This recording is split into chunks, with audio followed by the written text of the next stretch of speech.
Ibu narasumber Insinyur Cindrawati Lesmana, STMSC Engineering PhD yang kami hormati. Terima kasih telah bergabung dalam kesempatan sore kali ini, Ibu. Salam hormat dari saya, Fadila Muhammad selaku moderator. Baik, Ibu, saya akan menyampaikan susunan rundown acara dan eh, perkenalan dari termasuk CV dari Ibu narasumber kita. Baik, untuk materi akan rundown acara kita mulai pukul 15.30 sampai 15.40 adalah proses join peserta sedang berlangsung. Kemudian 15.40 sampai 15.50 pengenalan narasumber. 15.50 sampai 16.40 penyampaian materi. 16.40 sampai 17.20 tanya jawab dan diskusi. 17.20 sampai 17.30 closing statement dan penutupan. Baik, baik. Untuk topik seminar hari ini adalah Heritage BIM, Heritage Building Information Modeling, Preserving the Past and with Modern Technology, yang diselenggarakan oleh Perkumpulan Ahli Rekayasa Struktur Nasional serta didukung oleh P3SM. Kepada seluruh peserta, kami mengingatkan kembali apabila belum mendaftar melalui website P3SM, materi dan sertifikat dapat di-download di srtf.p3sm.or.id. Sertifikat akan diperoleh apabila Bapak Ibu peserta telah mengisi kuesionernya. Baik,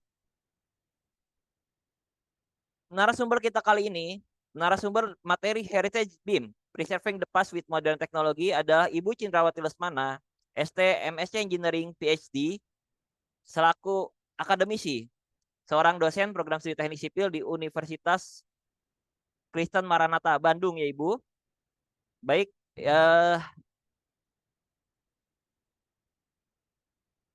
beliau memulai karir di bidang jasa konsultasi sipil. Namun sebelumnya riwayat pendidikan beliau yaitu dari Universitas Kristen Maranatha di tahun 2001, dari National Taiwan University of Science and Technology dengan gelar Master of Science di tahun 2007, kemudian dari National Changcheng University Master of Education di tahun 2015 dan National Changcheng University dengan gelar akademik Doctor of Philosophy di tahun 2015 juga.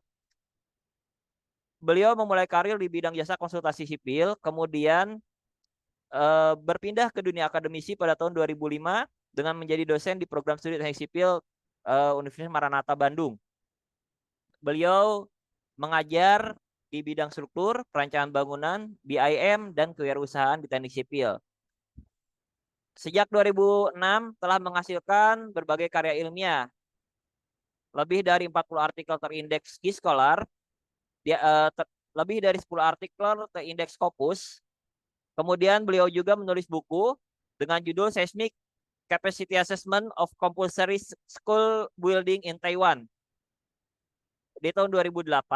Kemudian selain itu menulis juga buku berjudul Profesionalisme Kewirausahaan di tahun 2022.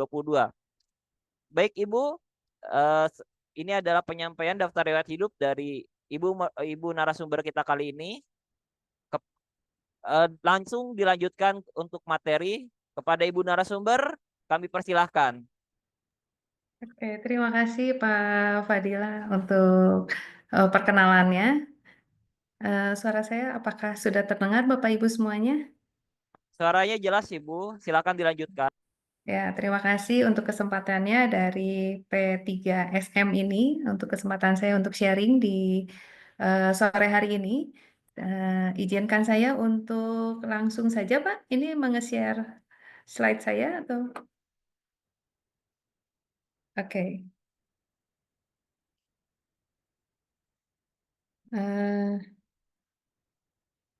Sebentar.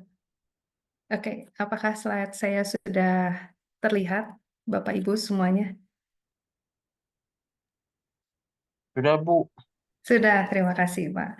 Oke, pada sore hari ini topik saya adalah Heritage Building Information Modeling, Preserving the Past with Modern Technology. Jadi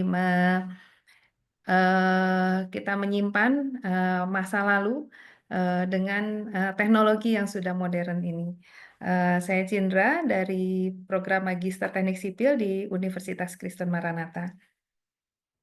Ya, karena namanya juga adalah heritage cagar. Jadi sebenarnya apa sih cagar budaya ini? Nah, cagar budaya menurut Undang-Undang dari 11 tahun 2010 tentang cagar budaya menyatakan bahwa cagar budaya adalah warisan budaya yang bersifat kebendaan berupa benda cagar budaya, bangunan, struktur, situs dan kawasan di darat ataupun di air yang perlu dilestarikan keberadaannya karena memiliki nilai penting bagi sejarah, ilmu pengetahuan, pendidikan, agama, dan atau kebudayaan melalui proses penetapan. Nah, jadi sebenarnya ada berbagai macam, tapi intinya bagaimana ini bisa diakui oleh negara atau oleh situs semuanya adalah melalui proses penetapan. Jadi banyak bangunan berbudaya karena belum ada melewati dari proses penetapannya. Nah, seperti yang tadi sudah didefinisikan, cagar budaya ini terbagi menjadi objek, kemudian ada ruang. Di objek ini terbagi menjadi benda, bangunan, struktur, sorry. Benda ini seperti relik, kemudian patung, alat tradisional, alat musik. Bangunan atau bangunan ini bedanya dengan struktur, kalau bangunan ini adalah satu gedungnya semua seperti Candi Borobudur. Kalau struktur itu adalah lebih ke satu elemennya, tapi tidak menutup kemungkinan bangunan ini juga ada struktur yang merupakan termasuk dalam cagar budaya. Selain dari objek, bisa juga sebagai ruang. Jadi situs seperti seperti situs Candi Borobudur, di mana satu situs ini ada Candi Borobudurnya, ada lingkungan sekitarnya yang itu masuk ke dalam situs cagar budaya. Kemudian ada lagi adalah kawasan. Kawasan ini lebih seperti kalau di Jakarta itu ada kota tua, di mana satu kawasan itu terdiri dari beberapa objek atau beberapa benda atau beberapa bangunan atau beberapa struktur dari cagar budaya. Intinya kriterianya itu berusia 50 tahun atau lebih, memiliki arti khusus, sejarah, ilmu pengetahuan, bisa pendidikan, agama, ataupun kebudayaan, kemudian memiliki nilai budaya bagi penguatan kepribadian bangsa. Jadi sebenarnya tidak hanya tua, tapi dia juga harus mempunyai arti dan nilai, sehingga dia bisa masuk ke dalam cagar budaya. Ya, bangunan cagar budaya dari definisinya yaitu susunan binaan yang terbuat dari benda alam atau buatan manusia untuk memenuhi kebutuhan ruang, berdinding atau tidak berdinding, dan beratap. Ya, kenapa bangunan cagar budaya ini atau cagar budaya perlu dilestarikan? Karena pada dasarnya karena dia sudah berumur, dia tidak dapat diperbaharui. Jadi bersifat unik dan memiliki nilai historis atau budaya serta estetika yang tidak bisa diproduksi atau dipulihkan kembali setelah kehancuran.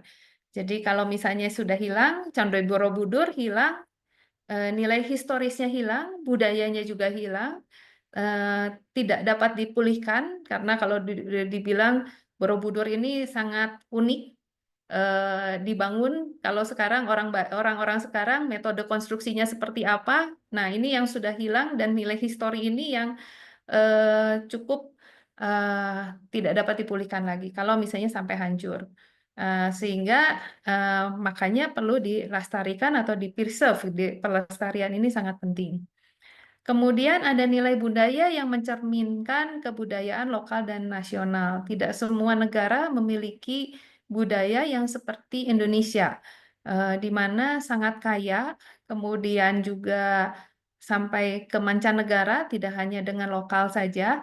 Dan sebenarnya kalau misalnya budaya-budaya ini dilupakan, ini atau misalnya bangunan-bangunan ini dilupakan, nah ini akan membuat nilai-nilai ini bisa membuat kehilangan dan tidak bisa kembali lagi.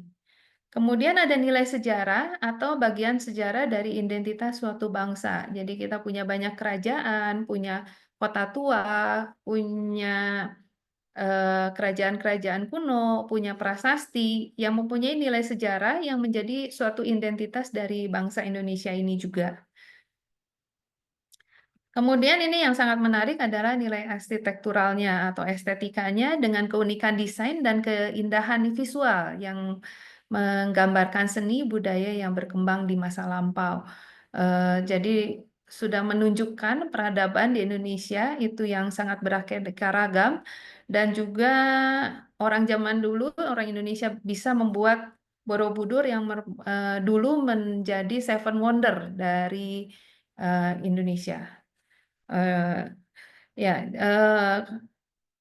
tantangan dalam mempertahankan cagar budaya ini adalah kerusakan fisik. Kerusakan akibat faktor alam seperti bencana alam ataupun akibat pembangunan yang tidak terkendali. Nah, kerusakan-kerusakan fisik eh, ini yang kita semua sebagai orang yang berkecimpung di bidang konstruksi gitu ya, itu yang sangat tidak diharapkan. Bagaimana kita menjaga supaya cagar budaya ini bisa eh, hilang dari kerusakan fisiknya, apalagi akan sangat disayangkan kalau misalnya hilang akibat pembangunan yang tidak terkendali ini.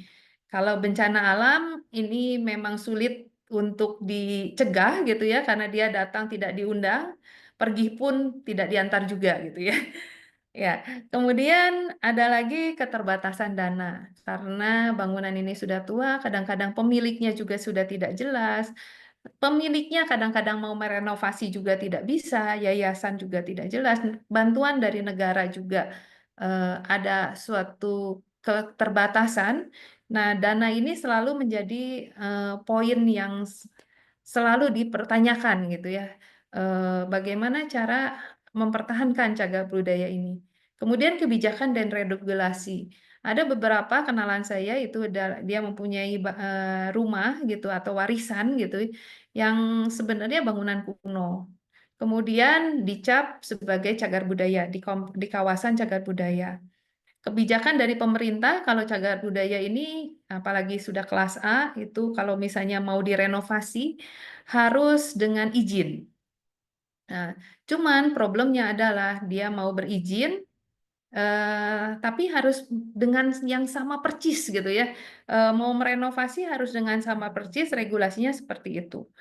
Tapi masalahnya yang sama persis itu kan sulit dengan teknologi yang lama. Kemudian dengan pemerintah yang meregulasi ini bangunan tidak boleh diapa-apain, sementara bangunan ini perlu dirawat. Sedangkan kalau mau merawat atau merenovasinya ini harus dikembalikan sama dengan yang lama dan dananya itu kalau misalnya kita harus membuat apa misalnya dengan kayu yang sudah umurnya sama itu akan membutuhkan dana yang sangat besar. Sehingga rekan saya ini selalu doanya satu, semoga ambruk. Kalau ambruk kan pemerintah mungkin tidak apa-apa gitu ya. Tapi bisa akhirnya bisa direnovasi. Nah, cuman kan apakah ini adalah suatu kita mau mempertahankan sementara regulasi atau kebijakannya ini tidak jelas gitu ya. Sejauh mana gitu ya kita boleh mengganti atau merenovasi atau meretrofitting eh, atau kalau misalnya ada support gitu ya, mungkin akan menjadi lebih baik. Nah, dan problem lagi adalah untuk renovasi ini adalah dokumentasi yang tidak akurat. Dokumentasi yang tidak akurat ini membuat orang katanya biasanya kalau informasi itu dapatnya dari tetua.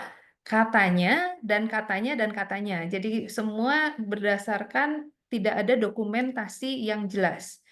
Nah, dokumentasi yang jelas ini yang hendak dijawab oleh Building Information Modeling.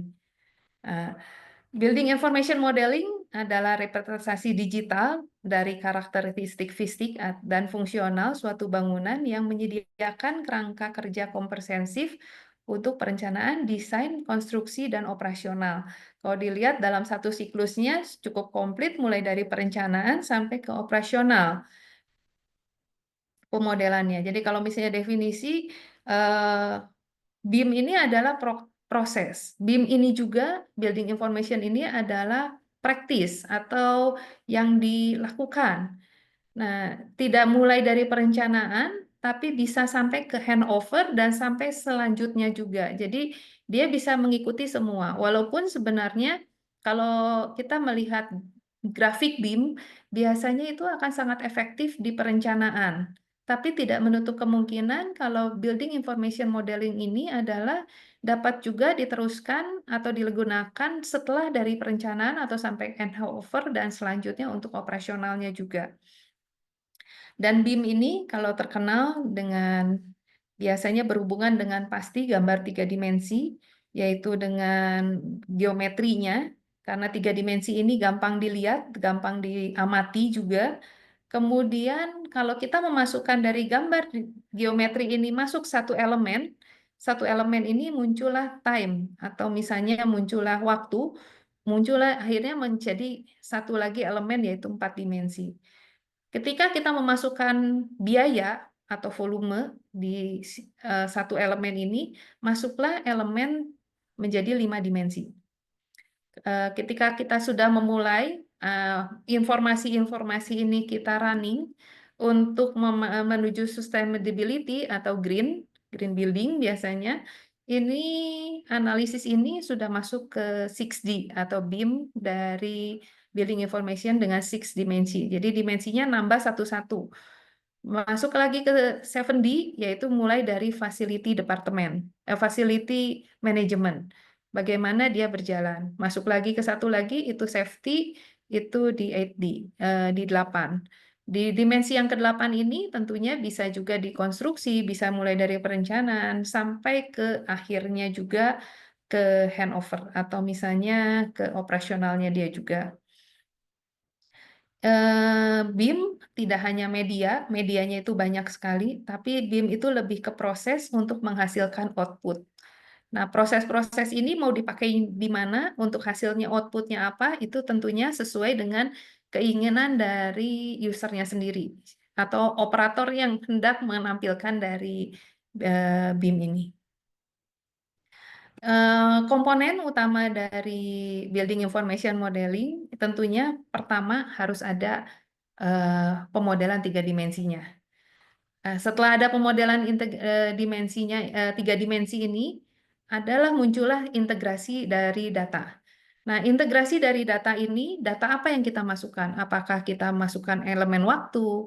Apakah kita memasukkan elemen dari biaya?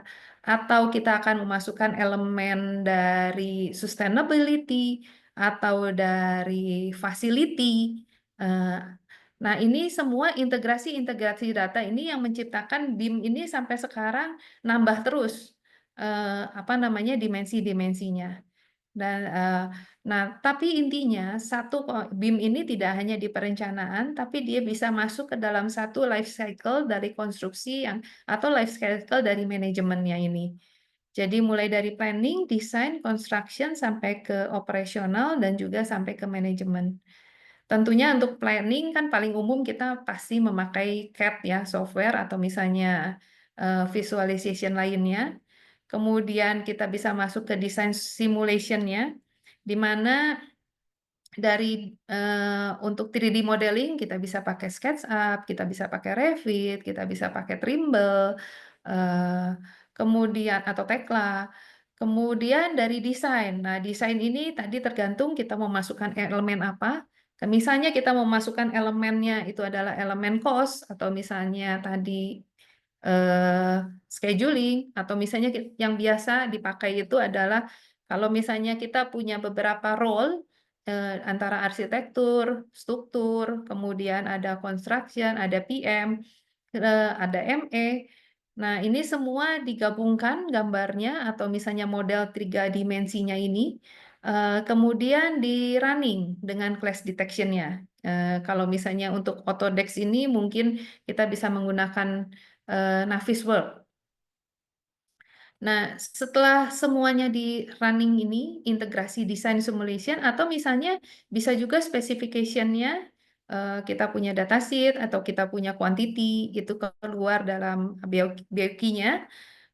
Atau misalnya elemen-elemen lainnya, misalnya kita bisa running juga, kita memasukkan apakah kita mau membuat simulasi, misalnya eh, apa namanya, simulasi untuk lampu, kemudian panas atau ventilasi. Kalau kita misalnya mengganti jendela, di mana efeknya ke energinya bagaimana, yaitu yang nanti biasanya ada di BIM 6D. Nah, specification ini atau design simulation ini tergantung tentunya sesuai dengan penggunaannya mau yang sampai mana. Kemudian juga kalau dari simulation yang sudah ada sampai modal yang baik, itu bagaimana? Ada specification juga. Nah, specification ini yang akan masuk ke procurement atau misalnya kita punya produk atau punya price juga yang bisa dimasukkan. Nah, kemudian bisa masuk ke construction, tadi facility itu ada di 7D dan selanjutnya. Nah, tentunya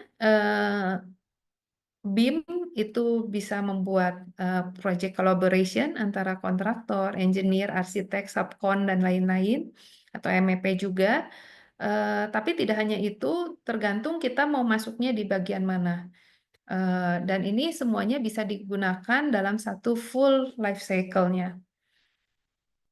Nah, kenapa Heritage Building Information Modeling? Building Information Modeling yang bisa tadi untuk semua, nah ini dimasukkan ke Heritage untuk bangunan cagar budaya dengan supaya menghasilkan dokumentasi yang lebih akurat dan membuat model digital yang lebih akurat dan rinci dari bangunan bersejarah. Sebenarnya intinya ini juga Heritage Building Information Modeling karena bangunannya kebetulan adalah cagar budaya. Tapi tidak menutup kemungkinan kalau bangunan ini juga adalah sebenarnya kita membuat as-built drawing sesuai dengan keinginan kita. Karena sebenarnya mungkin bangunan yang Bapak Ibu sudah rancang atau sudah bangun sekarang, itu kan masih berdiri sekarang, tapi 50 tahun lagi mungkin sudah menjadi cagar budaya atau heritage. Karena kita punya nilai dan lain-lain, tidak ada salahnya kita mulai dari sekarang sudah mempreserve semua data-data dan melestarikan atau mendokumentasikan data-data ini. Nah, kemudian mencegah kehilangan data karena dari 3 dimensi ini mempertahankan detail bangunan sebelum restorasi dan bisa juga sesudah restorasi. Dan Heritage HBIM ini, HBIM ini mengurangi juga kemungkinan kerusakan atau meminimalkan resiko dari restorasi atau dari kehancuran selanjutnya. Dengan adanya model 3 dimensi atau HBIM ini, visualisasi itu akan menjadi lebih baik dan memungkinkan pemangku kepentingan, di mana pemangku kepentingan ini biasanya orang yang kurang mengerti bangunan atau tidak berhenti di bangunan. Jadi atau ownernya atau warisannya ini, pewaris, ahli waris atau government, pemerintahan ini memungkinkan mereka untuk memvisualisasikan perubahan dan juga modifikasi pada situs warisan sebelum pelaksanaan yang terjadi.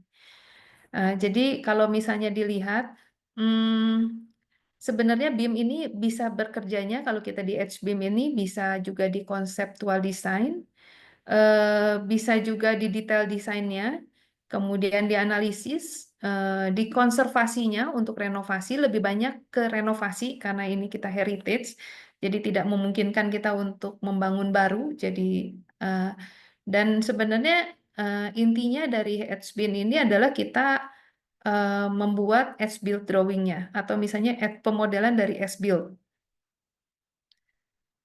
Ya, proses dari HBIM ini atau Heritage Building Information Modeling ini adalah pengumpulan data. Nah, pengumpulan data ini bisa melalui mapping atau pemetaan ini. Kemudian dari data yang dikumpulkan ini masuk ke pemodelan 3 dimensi atau penggambaran dari model 3 dimensi. Kemudian juga lanjut ke integrasi data. Data apa yang mau dimasukkan? Tentunya data ini adalah data yang sudah dikumpulkan di awal. Tidak hanya data pemetaan, tapi juga data yang karena ini nilai atau budaya atau misalnya reliknya atau misalnya apa barang yang disimpan atau misalnya sambungan atau metode konstruksi atau metode kerja ini bisa dimasukkan ke dalam integrasi data yang menciptakan apakah BIM ini kita menentukan apa BIM ini mau di 4D, 5D, 6D, 7D atau berapapun data yang mau kita masukkan. Kemudian setelah integrasi data ini, kemudian akan masuk ke analisis, simulasi, dan kolaborasi. Sebagai contoh, jadi untuk pemetaan atau pengumpulan data ini bisa digunakan adalah 3D laser scanning atau LiDAR ini, teknologi ini yang membuat mapping dari bangunan. Atau misalnya yang lebih mudah, yaitu kita menggunakan drone. Drone tinggal diterbangkan sehingga datanya bisa dikumpulkan. Kalau laser scanning ini dia akan lebih detail tentunya, kalau drone ini dia akan lebih general dan akurasinya sebenarnya kalau sekarang software juga sudah banyak triangulasinya, jadi sebenarnya dan GPS juga sudah lebih akurat, jadi makin sekarang akurasi makin tinggi. Dan tentunya alat dokumentasi lainnya yang bisa dapat digunakan yaitu seperti video recording, kamera, handphone, kemudian kamera 360 atau meteran. Karena bagaimanapun juga drone atau misalnya laser mereka memprediksi, tapi angka pasti dengan meteran itu atau dengan pita ukur ini yang sebenarnya tidak bisa ditipu ya, angkanya pasti gitu ya, lebih pasti. Ya, dari pemetaan ini masuk ke pemodelan 3 dimensi, itu yang kita bisa buat dari laser scanner atau misalnya dari drone ini masuk ke fotogrametri. Banyak software untuk fotogrametri ini. Dari Autodesk ada Recap atau misalnya bisa Agisoft Metashape juga atau Pix 4D atau berapa ini. Nah, itu semua untuk membuat penggabungan. Nah, fotogrametri ini sebenarnya tidak perlu dengan laser juga atau dengan apa namanya? Dengan drone. Sebenarnya secara sederhana kita menggunakan kamera smartphone kita juga atau kamera DSLR kita juga itu sudah bisa dilakukan fotogrametri. Nah, ini buat apa? Untuk menangkap pemodelan 3 dimensi relik-relik yang sudah pasti. Tentunya yang akan jadi selalu masalah adalah sebagaimana akurasinya. Nah, pemodelan juga bisa digambar atau bisa di-convert dari titik-titik point cloud yang ada, itu masuk ke Autodesk, Revit, atau misalnya SketchUp, atau program-program lainnya. Banyak yang mendukung. Tapi pada dasarnya program ya hanya program, tergantung kita sebagaimana kita mau menggunakannya sebagai engineer. Ya, kemudian dari sini masuk ke integrasi data, di mana integrasi data ini model ini bisa menambah informasi, yaitu misalnya data bahan atau misalnya materialnya apa, apakah materialnya kayu, kemudian materialnya beton atau baja. Kemudian kalau beton, misalnya kita bisa menggunakan instrumen seperti hammer test atau misalnya coring juga itu untuk mengetahui mutu betonnya berapa, kemudian bisa 3D scanner juga mengetahui apa namanya untuk tulangan yang ada dipasang di mana dan berapa tulangannya. Atau misalnya kayu, hanya modulus elastisitas kayunya, sehingga kita bisa mendekati ini kayu jenis apa, atau misalnya kekuatan bahannya berapa. Kemudian informasi yang bisa disebutkan karena ini adalah bangunan cagar budaya, tentunya adalah nilai historisnya, tahun berapa dibangun, kemudian informasi-informasi yang misalnya tahun berapa direnovasi, atau misalnya juga ada informasi-informasi lainnya, itu bisa dimasukkan juga dalam model ini. Kemudian detail strukturalnya seperti sambungan, kalau misalnya kayu, mungkin ini sambungan kayunya seperti apa, kemudian layer-layernya seperti apa. Kemudian ada ornamen atau objeknya seperti bagaimana. Jadi kalau misalnya kita memodelkan Monas, ya berarti mungkin relik-relik dari ornamen dari Monasnya, atau dari emas di atasnya, atau misalnya bahan emasnya, itu berapa karatnya, itu bisa dimasukkan dalam informasi. Pada dasarnya karena namanya juga Building Information Modeling, semakin banyak informasi yang kita masukkan, ya dia akan lebih banyak yang tersimpan. Tentunya juga kompensasinya adalah lebih berat juga untuk pemodelannya. Nah, setelah dari integrasi data ini, kita masuk ke analisis atau simulasi. Nah, dari sini bisa ada penilaian integritasnya atau dari struktural bangunan atau simulasi untuk restorasi. Sebagai contoh dari S-Build yang sudah dibuat dari pemodelan 3 dimensi ini, dimasukkan data struktural bangunannya. Kita bisa convert dengan program-program struktur yang ada, itu dimasukkan ke programmingnya, kita bisa tahu mana elemen yang perlu kita perbaiki atau diperkuat, atau yang masih kuat dan bisa dibiarkan saja. Atau misalnya simulasi juga, simulasi untuk misalnya bencana, simulasi kebakaran, atau simulasi bencana, banjir, dan lain-lain, ini juga bisa dimasukkan ke dalam simulasi-simulasi sesuai dengan kebutuhan apa yang mau kita lihat di model pemodelan ini. Kemudian selanjutnya tentunya kolaborasi atau restorasi apabila hendak dilakukan, itu tentunya akan melibatkan arsitek, insinyur, ahli waris, pemerintah, yayasan, penyandang dana, dan lain-lain.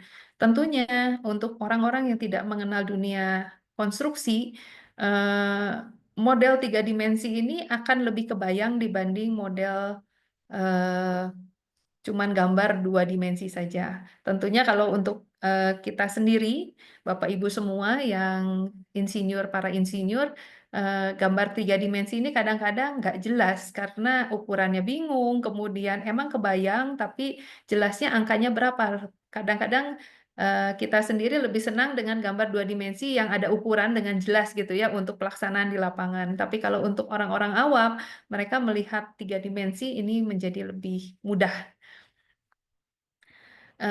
Manfaatnya itu akurasi tentunya lebih baik. Ya, kemudian presisinya lebih baik dengan menangkap dan menyimpan data warisan, dan hal ini akan mengurangi kesalahan manusia.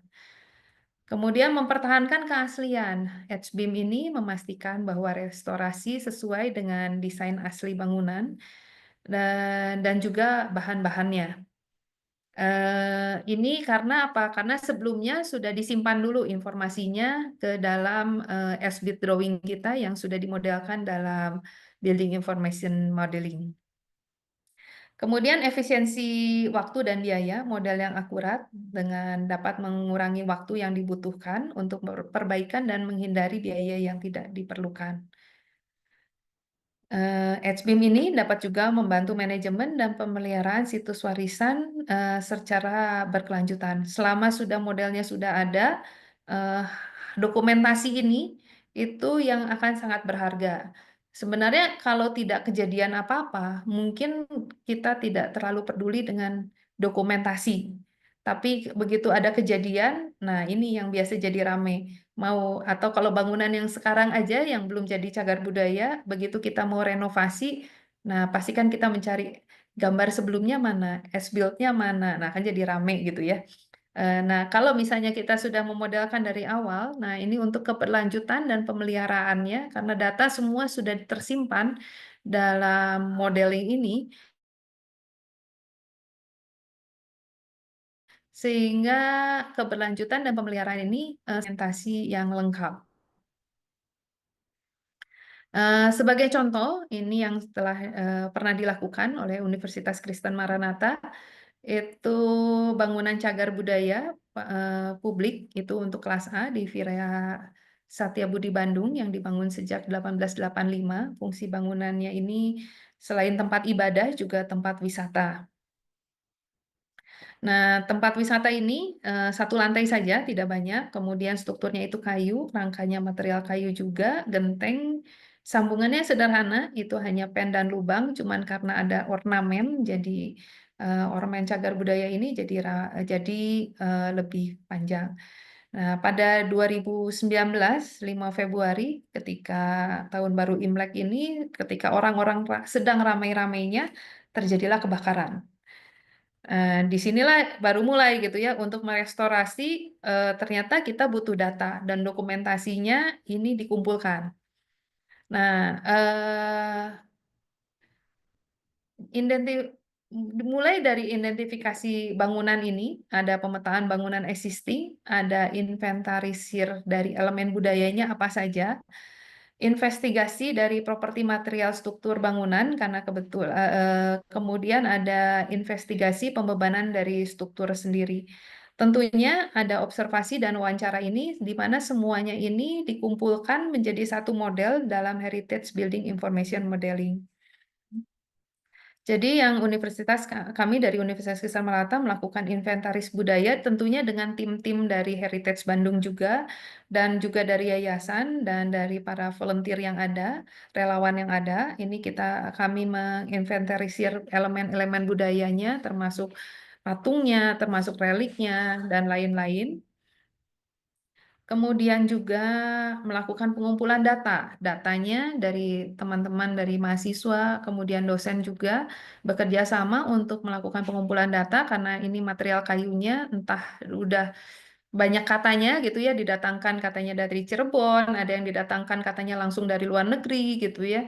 Akhirnya kami lakukan pengetesan kayu itu dengan pengujian Silvates Trio sehingga menghasilkan pendekatan dari modulus elastis dinamik kayu. Jadi pengetesan ini dilakukan karena diharapkan untuk tidak merusak benda uji yang diujikan. Ya tentunya ini juga akan menjadi pendekatan. Dari sini dimensi itu diukur manual. Kemudian dari sini dimensi dari kolom, dimensi dari balok diinventarisir dengan kekuatannya berapa untuk mendekatkan ke jenis kayu yang akan dipilih. Kemudian dilakukan juga pemetaan bangunan atau pengambilan data sebelumnya dengan drone. Dengan drone atau UAV ini. Kemudian dari data-data yang ada dilakukan fotogrametri. Nah, fotogrametri ini jadi kami mengambil sebelumnya, yaitu jadi sebelum tadi kejadian dan sesudah kejadian. Dan kalau Bapak Ibu lihat, sebelum kejadian dan sesudah kejadian, terlihat cukup perbedaannya. Sehingga terlihat juga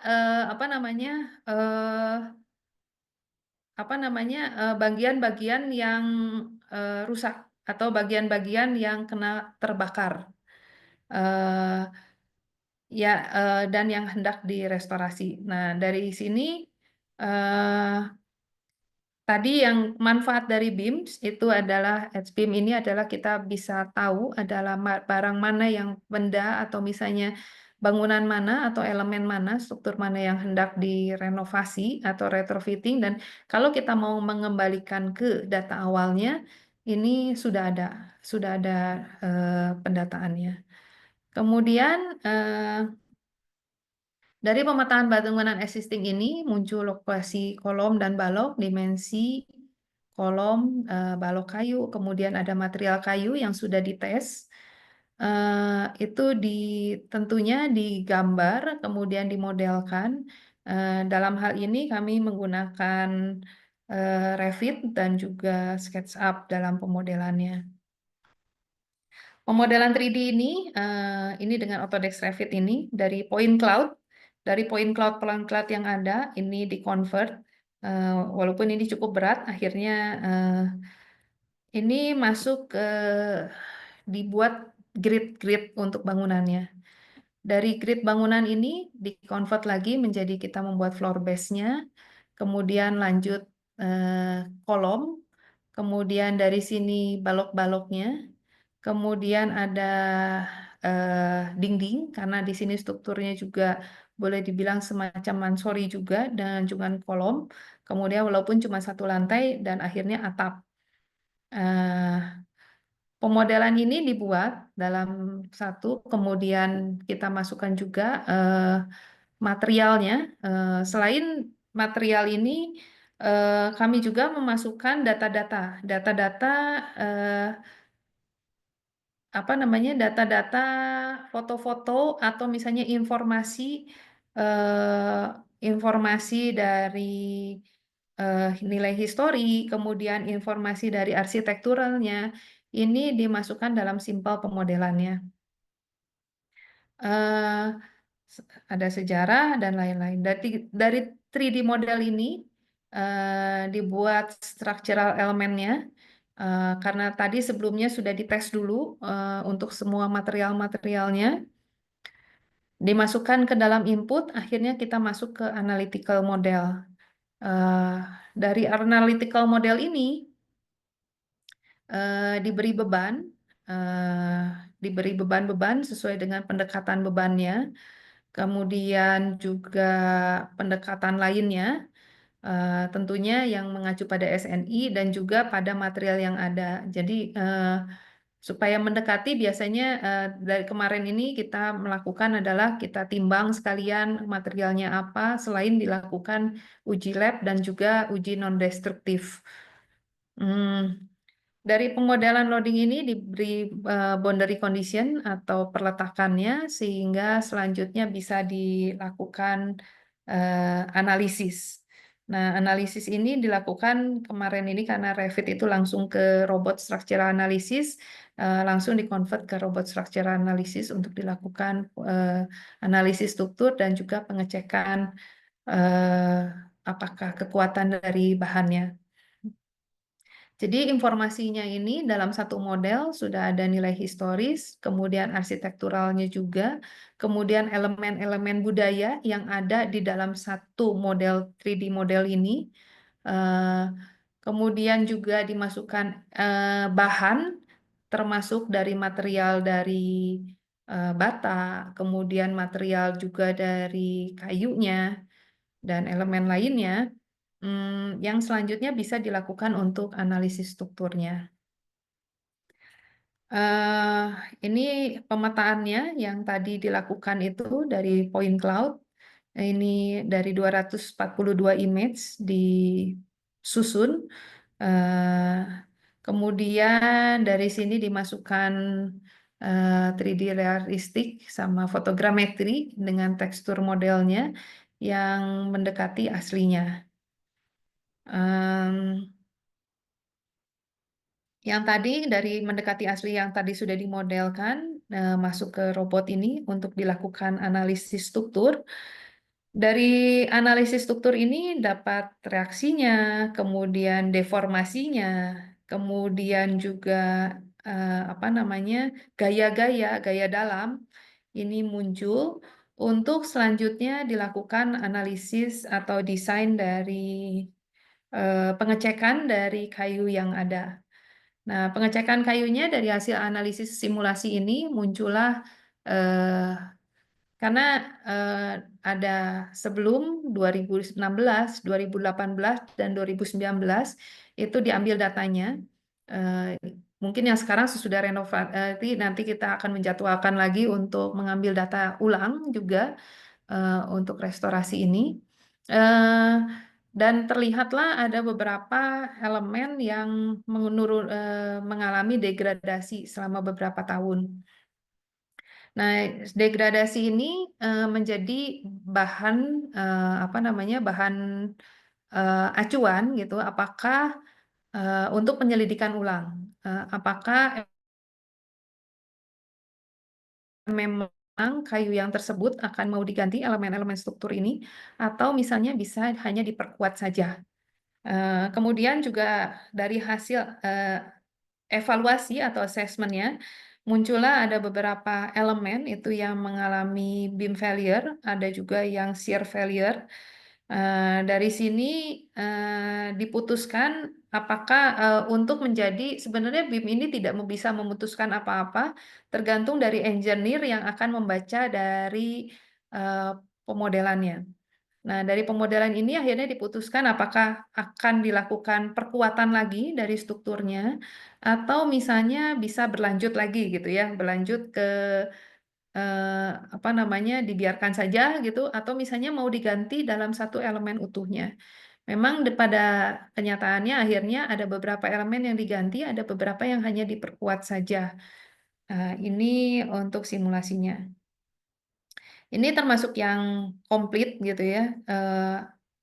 Nah, ada juga pemetaan yang hanya pemetaan digital dari kawasan aja. Ini yang dilakukan di Desa Jambrang gitu ya. Pemetaan kawasan ini dilakukan dengan UAV. Nah, kemudian dengan drone ini dilakukan dengan fotogrametri, kemudian diplot karena ada beberapa bangunan yang sudah tua. Nah, bangunan tua ini ada inventaris dari budayanya. Ini dilakukan gitu ya. Ada lukisan-lukisan kuno. Lukisan-lukisan ini yang diambil ceritanya, jadi karena ketidaktahuan dari orang-orang ini dibersihkan, disikat, akhirnya beberapa lukisan ini hilang. Atau karena di bawah sini ada lilin gitu ya, lilin akhirnya ada bakar-bakaran yang akhirnya menjadi hitam gitu ya. Lukisan-lukisan ini inventaris dari nilai-nilai ini yang hilang. Nah, ini didata kemudian dengan foto, dengan 3D, dengan eh, video gitu ya. Ini dikumpulkan, kemudian di tracing ulang sehingga menjadi gambar-gambar yang mungkin nanti selanjutnya bisa direplika ulang atau misalnya bisa ditoreh ulang untuk menggantikan elemen yang lama. Eh, Tentunya dari data-data ini juga diambil juga data material atau bahannya yang dilakukan untuk pengetesan-pengetesan lainnya. Selain itu, mungkin Bapak Ibu juga bisa mencoba. Ini ada dikumpulkan dari kawasan ini, tidak hanya tadi di fotogrametri juga, tapi dibuat juga virtual tournya. Jadi kawasan ini tuh terdokumentasi pada saat ini itu dengan beberapa informasi yang juga dimasukkan dalam image 360. Jadi nanti kalau misalnya Bapak Ibu men-scan di program ini akan muncul yang seperti kiri seperti ini, di mana titik-titik kawasan ini bisa muncul dan kemudian seperti jalan ke sana gitu ya, mendokumentasir. Sebenarnya tujuannya buat apa? Supaya kita sama-sama menjaga.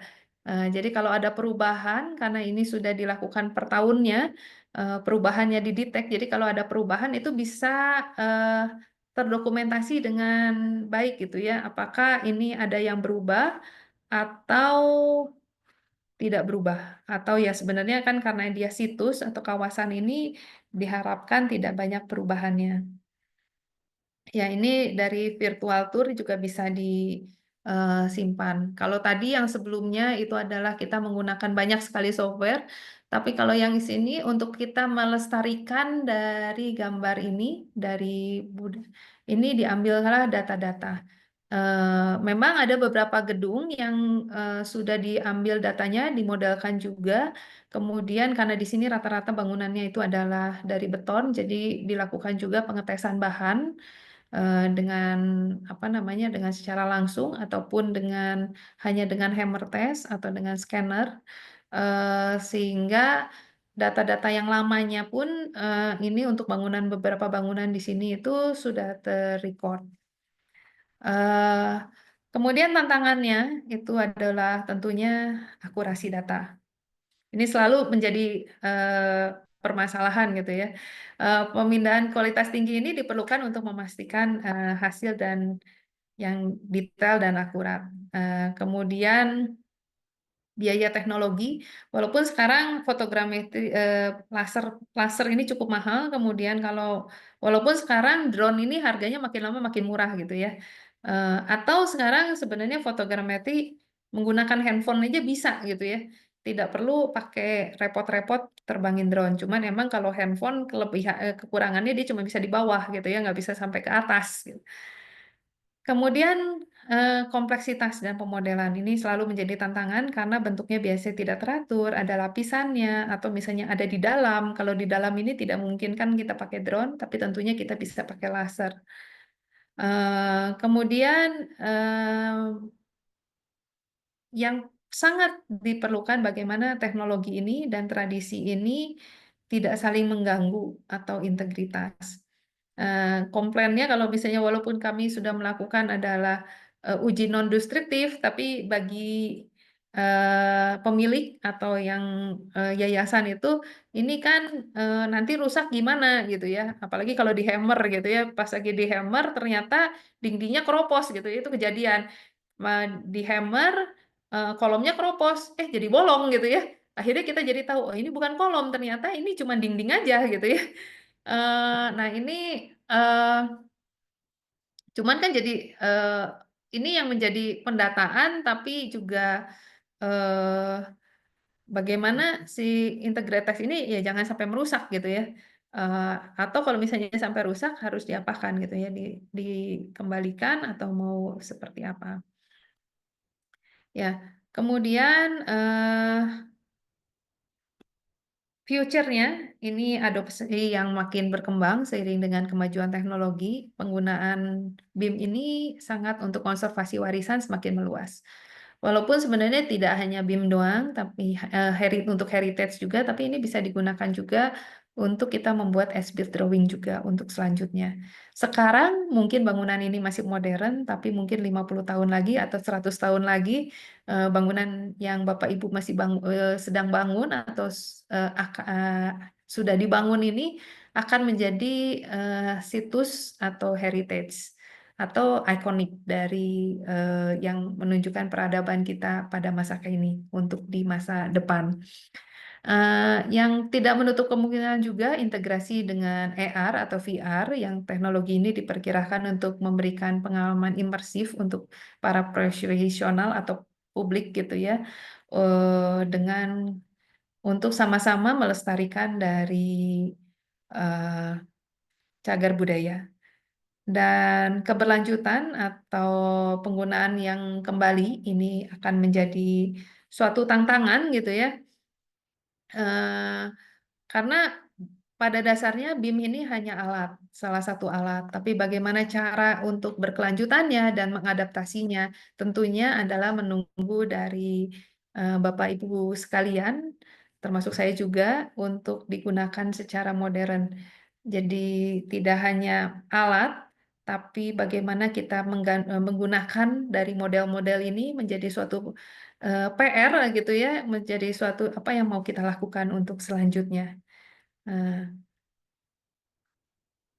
Ya, kesimpulannya teknologi dari eh, Building Information Modeling ini, heritage ini, mampu melakukan pemodelan cagar budaya, juga menyimpan database dari cagar budaya ini, sehingga database ini bisa disimpan dan memiliki akses juga, bisa sampai ke analisis struktur, bisa sampai dilanjutkan juga ke analisis energi, atau misalnya eh, yang hendak dilakukan ini adalah analisis untuk apa namanya kebakaran atau lain-lain. Ini bisa dilakukan juga untuk selanjutnya diambil tindakan pemeliharaan ataupun perkuatan dari bangunan ini.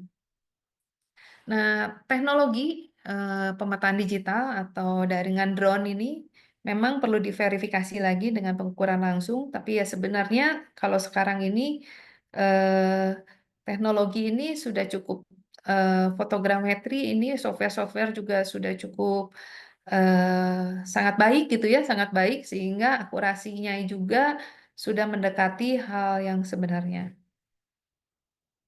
Kemudian mitigasi bencana dapat juga dilakukan gitu. What next gitu ya? Kita punya model tapi nggak bisa digunakan, sayang juga.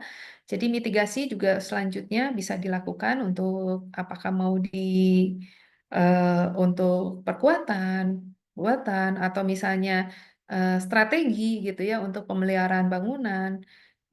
Ini bisa dilanjutkan lagi karena pada dasarnya informasi ini sudah dimodelkan dan menunggu untuk digunakan selanjutnya. Dengan kata lain, Heritage Building Information Modeling ini merupakan suatu alat untuk melestarikan cagar budaya dengan teknologi. Jadi melestarikan apa yang sudah dilampau dengan teknologi yang ada.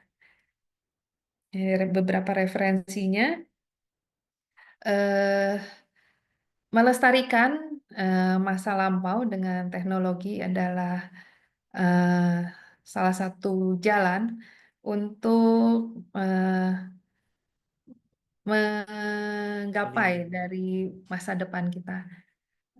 Kira-kira seperti itu untuk paparan saya. Saya kembalikan waktunya ke moderator. Baik Ibu, terima kasih atas paparan yang tadi disampaikan. Sangat menarik sekali materi Heritage BIM ini. Ini jika berkenan Ibu, kami mohon kesediaan Ibu untuk dapat mengirim materi ini ya Bu ya ke panitia supaya bisa di-share secara langsung. Oke, Pak.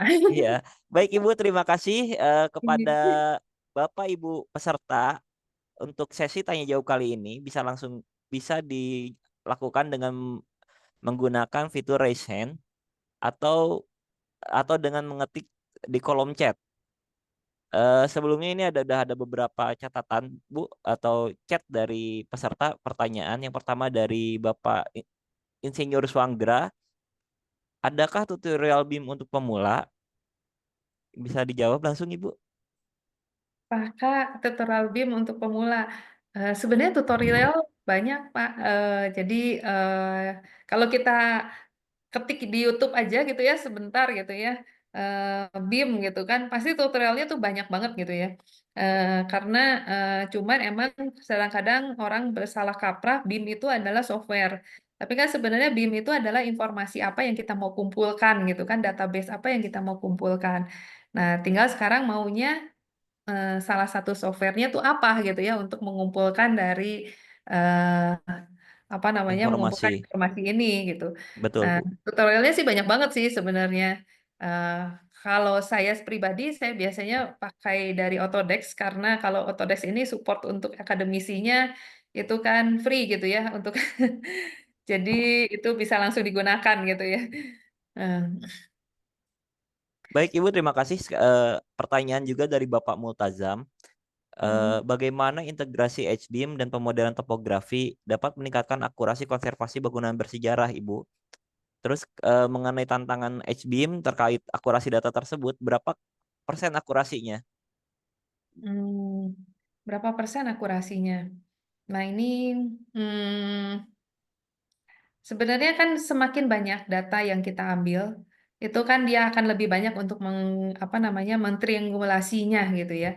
Memang, tapi namanya kalau misalnya kita mengambil topografi dengan drone seperti itu, ya pasti tergantung cuaca juga gitu ya. Kadang-kadang titik-titik GPS-nya ini error gitu ya, kalau misalnya cuacanya kurang baik. Jadi akhirnya datanya banyak. Tapi kalau kita datanya banyak, sebenarnya lumayan. Tapi kalau misalnya kemarin saya terakhir, sebelum-sebelumnya saya akurasi cuma 80%, tapi kemarin terakhir saya itu 96 sampai 98% sih. Oke, jadi dia cuman paling selisihnya sedikit lah. Kalau dulu jauh banget selisihnya, sekarang selisihnya sudah minim. Untuk akurasinya bisa dipercaya lah. Ya, Apalagi sekarang software udah makin canggih gitu ya dengan canggih. algoritma-algoritmanya. Betul Kira-kira Ibu, seperti itu. termasuk simulasi dan prediksi dari software sendiri ya Bu ya. Iya, heeh, Ya. betul sekali. Ibu, ini pertanyaan dari saya sendiri ini. Heeh. Mohon maaf Pak Indra Sam dapat mempersiapkan diri dengan unmute. Ini dari saya sendiri. Sebelumnya ada nggak sih pemilik rumah yang melakukan perbaikan tanpa izin atau jadi material asli dari Hmm. warisan dengan yang ditemukan di lapangan itu jadi berbeda gitu kualitasnya atau jenisnya atau seperti itu ada nggak sih Bu? Terutama Kalau di ini sebenarnya sering, Mbak. Jadi sering banget gitu ya. Jadi ada bangunan publik gitu ya, ada bangunan sekolah gitu di Bandung. Itu dia tanpa sepengetahuannya kan atapnya bocor, diganti semua. termasuk ininya juga Rangkanya. diganti, rangkanya semua mau diganti dengan baja ringan gitu ya. Nah, terus akhirnya baru pas lagi dikasih, karena ownernya nggak ngerti gitu ya, dia pengen ganti aja, dia pikir ah kan sekarang bagus ya ini canai dingin ganti aja gitu ya, semua kayu-kayu lamanya dicopotin. Untungnya belum rusak, nyopotnya rapi gitu ya. Akhirnya muncullah ini apa namanya Bandung Heritage, kemudian dikasih penataran dan lain-lain, akhirnya diminta dipasang ulang. Waduh. Iya, itu jadi ramai juga ya ini regulasi dan Ka- standarnya. Kalau materialnya tidak tersedia bagaimana Ibu? Dengan Eh, kualitas material kayu yang umur 100-200 tahun gitu, kalau tidak tersedia gimana itu solusinya? Nah, itu jadi pertanyaan.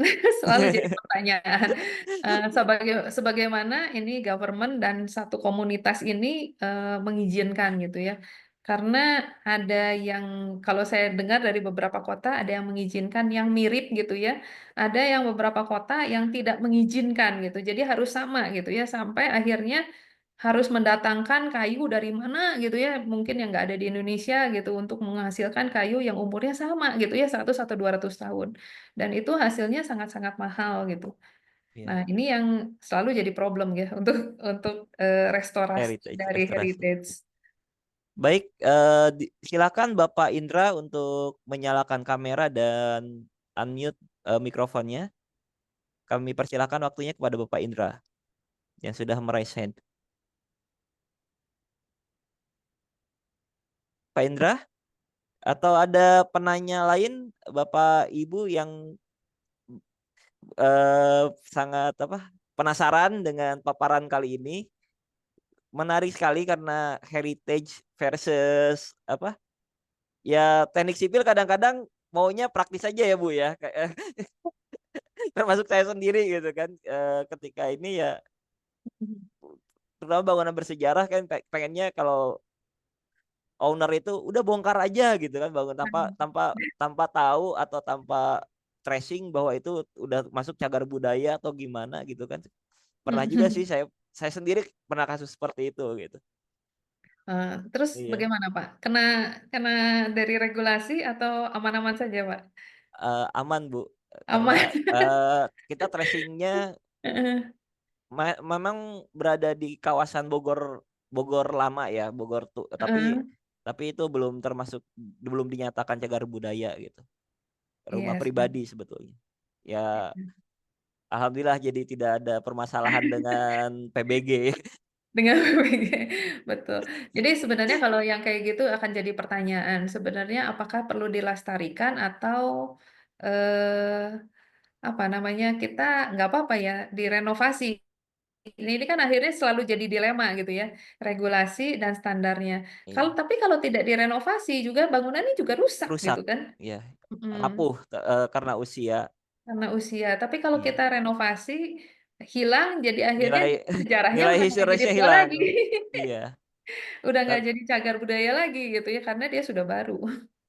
Tapi ada yang beberapa kota yang bisa mempertahankan fasad ya Bu ya. Yang penting bentuk fisik dan fasadnya tidak berubah gitu kan. Bagian dalamnya bolehlah seininya pemilik gitu kan. Seninya pemilik. Tapi ada yang bilang juga gini, Mak, karena bagian dalam kan nggak ketahuan. Jadi kalau di Betul. segitunya ke pemilik kan jadi yang penting luarnya aja tampaknya masih lama gitu ya. Tapi yang dalamnya karena nggak ketahuan, jadi mungkin boleh baru gitu. Ada juga yang berpendapat seperti itu. Jadi sebenarnya boleh atau tidak boleh itu kan tergantung dari regulasi pemerintah setempat.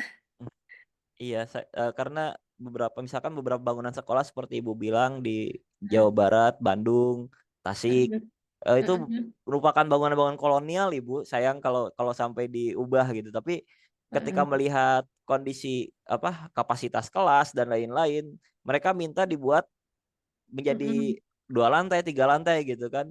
Bentuk Iya. bentuk bangunannya pasti berubah gitu kan, dari tampak, dari ini Heeh. fungsinya juga jadi berubah gitu. Jadi Iya. ya sangat disayangkan juga gitu kalau sampai Iya. nilai historisnya berubah. Pak Indra, apakah sudah siap Pak Indra? Iya sudah siap Pak. Oke, silakan Pak Indra, silakan dinyalakan kameranya juga. Iya, Assalamualaikum warahmatullahi wabarakatuh. Ya, selamat sore Waalaikumsalam. untuk Ibu Cindra dan selamat sore untuk Pak Fadilah. Iya, Selamat sore kembali, ini Pak. menarik sekali Pak dibahas tentang heritage yang berkaitan tentang teknologi dalam hal ini kan BIM. Jadi betul yang tadi Ibu bilang bahwa BIM itu selama ini orang kira itu software, padahal itu sebenarnya adalah sistem sistem kita untuk mendokumentasikan suatu karya melalui jalur digital Pak gitu. Sekadar saya mau bertanya Bu, eh, kan biasanya begini bangunan heritage itu kan kesulitannya itu ada pada detail-detailnya. Ya, Mm-mm. jadi istilahnya selama ini Ibu berkecimpung tadi saya sempat lihat seperti profil-profil yang ukiran-ukiran kayunya itu kan istilahnya membutuhkan sumber daya manusia juga yang punya istilahnya passion untuk itu, Bu. Jadi sangat detail sekali karena saya juga kan bisa juga untuk permodelan begitu tapi biasanya memakan waktu lama sekali. Istilahnya begini, untuk seperti kayak kita untuk memelihara heritage kan itu biasa dananya juga agak terbatas, Bu. Mm-mm.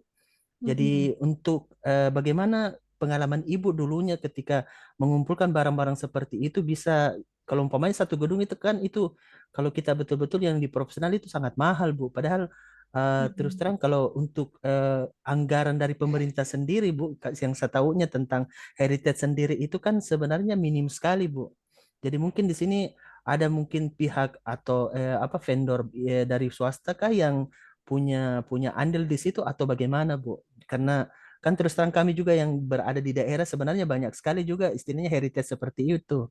Dan ada Mm-mm. juga itu pertanyaannya, Bu. Tapi yang untuk saran istilahnya masukan saya, Bu, sekadar masukan, Mm-mm. pengalaman saya lihat itu kalau heritage itu yang penting itu bentuk dan detailnya itu hampir menyerupai benda tersebut. Karena pengalaman begini, Bu, kalau kita jalan-jalan dulu ke Jerman itu hampir Mm-mm. semua dulu bangunannya kan hancur oleh Perang Dunia Kedua. Tapi sekarang langsung terbangun kembali semua, kayak gereja apa semua. Kan dulunya Perang Dunia Kedua itu habis semua dibom dulu. Di situ saya pernah pertanyakan dengan saya punya dosen dulu yang pernah sekolah di sana betul dari S1 sampai profnya, dia bilang begini, pendekatan untuk heritage itu yang penting bentuknya dan dia punya material. Adapun istilahnya untuk tingkat otentiknya itu sudah istilahnya memang sudah betul yang tadi Ibu bilang sudah kebijakan dari kalau umpamanya kalau yang dunia itu dari kebijakan UNESCO sendiri juga begitu. Jadi istilahnya yang penting dia mirip dan hampir identik dengan benda yang sebelumnya. Kalau betul-betul sudah tidak bisa di istilahnya direstorasi kembali karena ini kan berkaitan dengan heritage. Istilahnya soal originalnya itu sendiri yang dicapainya begitu. Ya. Mm. Seperti itu Bu, pertanyaan saya tadi istilahnya pengalaman Ibu selama ini bagaimana? Ya, Iya, Baik, oke. terima kasih Pak Indra. Langsung dijawab iya. saja, Ibu. Oke, terima kasih. Sebenarnya kalau misalnya untuk memang merestorasi ini pasti banyak biaya selalu. Tapi kalau kita mendokumentasi, istilahnya kalau sekarang dulu kan orang kalau makan langsung makan. Kalau sekarang yang makan handphonenya dulu biasanya kan, atau Iya. kameranya dulu gitu ya. Ya, jadi kalau misalnya emang mau mendokumentasi, sebenarnya mungkin dari yang sederhana, yang paling murah itu adalah cellphone atau misalnya handphone atau Hmm. kamera kita ini sebenarnya kalau misalnya tadi yang sebelumnya itu yang ornamen itu kan ada yang digambar manual juga, tapi sebenarnya sebelumnya itu kita coba juga dengan cellphone. Jadi cellphone kita foto dalam berbagai sudut. Kemudian kita masukkan ke dalam apa maksudnya kita masukkan ke Image, dalam image program processor, gitu ya, ya. prosesor gitu ya. Itu akhirnya kita masukkan programmetri dan muncul relik-reliknya, elevasinya, Hmm. segalanya. Cuman emang akurasinya kalau tadi akurasinya berapa persen ya mungkin bisa 70 sampai 80%. Tapi dia sudah mendekati aslinya. Jadi dia langsung membentuk semacam mesh. Nah, ini sebenarnya kalau softwarenya ada gitu ya, yang paling mahal tuh softwarenya. Tapi kan kalau kameranya itu kan tidak masalah gitu ya. Kita bisa di mana aja gitu. Pakai kamera mau DSLR, mau pakai cellphone sendiri gitu ya. Handphone kita pribadi itu biar itu juga bisa. Cuman masalahnya hmm, sekarang ini kan banyak cloud ya. Cloud ini. Nah, kalau kita foto biasanya kita mengumpulkan ke cloud. Nah, ini yang sebenarnya apakah kita punya kebiasaan untuk mendokumentasikannya gitu. Hmm. Eh, Nah, kalau misalnya kita pakai tadi seperti laser scanner atau LiDAR ini, nah ini akan jadi sangat mahal karena toolsnya mahal. Tapi kalau kita emang mau yang sederhana saja, sebenarnya dari handphone saja itu kita sudah bisa membuat fotogrametri dan lumayan cukup mendekati gitu ya. Dikumpulkan, akhirnya saya pernah coba iseng gitu ya, ada satu situs gitu, situs struktur di Bandung gitu ya. Kita coba iseng dengan mahasiswa, kita coba pakai handphone biasa gitu ya. Kita pakai handphone biasa, terus kita bandingkan dengan hasil dengan drone gitu ya. Terus kita pernah coba juga drone digabung sama handphone, hasilnya seperti apa. Dan ya sebenarnya boleh, kalau hanya untuk membuat model 3D dan melihat ini, kemudian kita lihat ya sebenarnya dia sudah cukup detail gitu ya. Dan ini lumayan gitu ya, cukup membantu gitu. Dan ini boleh dibilang mahalnya tuh di softwarenya. Tapi kan software kalau misalnya kita pengen coba-coba atau apa ya, kan ada beberapa software itu yang trial ya 1 bulan gratis gitu ya, atau misalnya berapa kali gratis ya kita coba aja gitu. Nah, Ya. ini boleh juga untuk didokumentasikan sampai kita save dan selesai. Apakah ada swasta yang sebenarnya membantu? Nah, ini kalau dulu itu ada ya apa namanya, ada beberapa hibah gitu kan, apa kedai reka atau semacam apa namanya, hibah-hibah dari pemerintah sendiri gitu, atau dari pemerintah luar negeri gitu. Ada beberapa pendanaan itu untuk situs. Even sebenarnya UNESCO juga memberikan pendanaan untuk merestorasi atau misalnya untuk mendokumentasikan apa namanya, situs-situs dari cagar budaya ini. Berarti bisa juga anu Bu, ya penggunaan AI begitu. Karena saya AI, lihat, iya saya lihatnya ada juga sekarang yang terbaru mm-mm. itu AI yang dari apa dari Cina itu dia sudah bisa kayak visual begitu Bu. Dia hanya foto bisa dia kayak langsung 3 dimensi Bu. Mungkin mungkin nanti akan dicoba mungkin seperti itu ya Bu. Wah, itu menarik juga. Saya belum pernah coba sih, Pak. Tapi Iya, menarik juga nih untuk dicoba. Kalau kita bisa langsung dengan foto, terus akhirnya kita bisa masukkan dengan AI-nya ini ya. iya. Sangat Itu menarik. Apalagi kalau... iya banyak Bu yang kalau yang software begitu dari Cina Bu sekarang. Betul. Iya. Iya ya. Hmm. Ya makasih banyak Bu atas pertanyaan Terima, terima jawabannya. kasih banyak, Pak. Ya. Baik, terima kasih Pak Indra Samsul, Bahri Yazin. Ini pertanyaan lewat chat juga Ibu dari Bapak Insinyur Otis Kogoya. Jika Mm-mm. pada bangunan cagar budaya terjadi kerusakan dan mau direnov, bagaimana cara Mm-mm. mempertahankan nilai keaslian itu agar tetap terjaga? Karena material digunakan hampir tidak tersedia. Ini kayaknya sudah kita bahas juga ini. Silakan Ibu dipertegas saja untuk Bapak Otis. Ketika kita merestorasi ini yang pas yang apa bangunan Viara ini, kemudian dia itu kan antara batanya itu dia masih pakai kapur, kemudian kapur yang dicampur dengan bata. Jadi akhirnya kita lama itu karena kita tidak mau harus sama kan, tidak boleh pakai apa semen. Jadi akhirnya dilakukan riset kecil gitu untuk membuat campuran yang apa namanya, campuran mortar yang sama dengan yang zaman dahulu kala gitu. Nah, ini jadi problem juga kan. Bagaimana caranya sama? Ya berarti mau nggak mau harus ada riset and development dulu gitu ya. Kita membuat riset dulu bagaimana caranya membuat yang sama dengan yang dulu. Nah, ini emang jadi problem juga ya, dan boleh dibilang costly juga ya, menghabiskan biaya. Betul. Tapi ya emang kalau misalnya kita mau buat sama dan kita mau asri, ya ya itu, kita mau nggak mau kita harus mengikuti dulunya bagaimana gitu. Terus kemudian ada cara lain katanya. Tapi ini juga nggak tahu ya, tergantung dari kebijakan dari kota masing-masing. Ada yang bilang, oke, boleh kalau misalnya yang benar-benar tidak bisa diselamatkan gitu ya, itu elemen atau misalnya itu harus digantikan dengan material baru, ya tidak masalah, ganti aja material barunya. Kemudian material lamanya itu didokumentasikan, kemudian disimpan reliknya, kemudian nilai-nilainya, kemudian apa namanya penjelasannya itu dibuat. Jadi semacam kayak kita punya museum kecil, Museum. punya seperti apa dan sekarang jadinya seperti apa. Dan itu katanya masih boleh tuh. Jadi sama UNESCO juga masih diakui untuk yang seperti itu karena nilai sejarah, nilai histori, nilai budayanya selalu masih ada. Terlepas dari apa walaupun kita sudah diganti gitu ya bangunannya, apa namanya elemennya. Kira-kira seperti itu, Pak. Baik, ini pertanyaan dari Bapak Multazam kembali. Bila dalam satu case pekerjaan direncanakan pekerjaan file cap, namun pada saat pengerjaan fit test ditemukan old tram. Dengan metode BIM tersebut, apa dapat dilakukan relokasi atau bisa memastikan proyeksi tidak terjadi cracking pada saat penimbunan objek dan pada lokasi yang baru? Old tram itu maksudnya apa, Pak Multazam? Apakah bisa bertanya secara langsung? Saya Pak Multazam, Izin, saya undang untuk berbicara langsung ke Ibu narasumber. siapa mohon izin Pak, saya dengan Multazam Pak. Ya, silakan Pak Multazam. Ya, mohon izin Ibu, maaf mengganggu Bu, mau bertanya nih Bu terkait dengan salah satu case yang kita hadapi Bu di teman-teman di lapangan ya Bu ya. Jadi itu saat kita ingin melaksanakan pengerjaan file cap di suatu lokasi jalan Ibu ya. Nah itu kita saat BIT itu kita menemukan old tram Bu. Old tram itu seperti objek cagar budaya yang posisinya itu seperti jalur kereta api gitu Bu. Jalur kereta api lama gitu.